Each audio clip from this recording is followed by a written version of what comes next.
This channel does not promote any violent, harmful, or illegal activities. All content provided by this channel is meant for an educational purpose only. এদিকে আজকে তৃণমূল কংগ্রেসের গোটা রাজ্যে তিনটে বড় কর্মসূচি রয়েছে, যার মধ্যে একটা কর্মসূচিতে উপস্থিত থাকবেন তৃণমূলের সর্বভারতীয় সাধারণ সম্পাদক অভিষেক বন্দ্যোপাধ্যায়।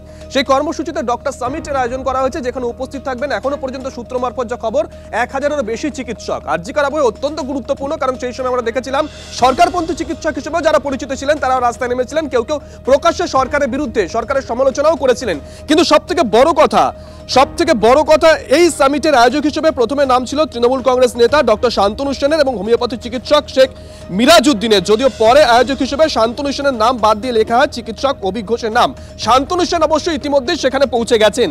সৌরভ দত্ত আমাদের সঙ্গে রয়েছেন, আমাদের সহকর্মী সৌরভ। তাহলে হঠাৎ করে নামটা কেনই বা লেখা হলো, কেনই বা বাদ দেওয়া হলো, কি যুক্তি দেওয়া হয়েছে আয়োজকদের তরফ থেকে?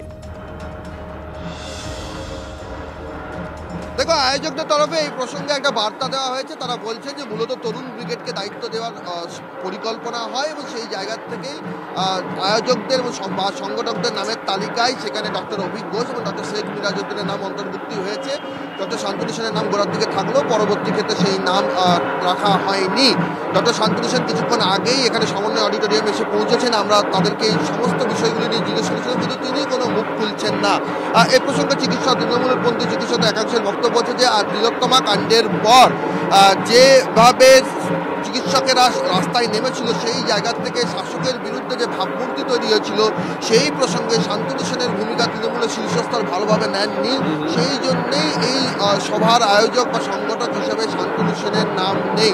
যদিও এই আয়োজক যারা রয়েছেন তারা বলছেন যে বিষয়টি তা নয়, তারা তরুণ ব্রিগেডকে দায়িত্ব দিতে চাইছেন সেই জায়গা থেকে। কিন্তু আরও একটা বিষয় রয়েছে, 1000 চিকিৎসক আসার কথা ছিল, কত চিকিৎসক এসছে এখন পর্যন্ত 1000-এর বেশি, মানে 1255 জন অলরেডি এন্ট্রি হয়ে গেছে আমাদের।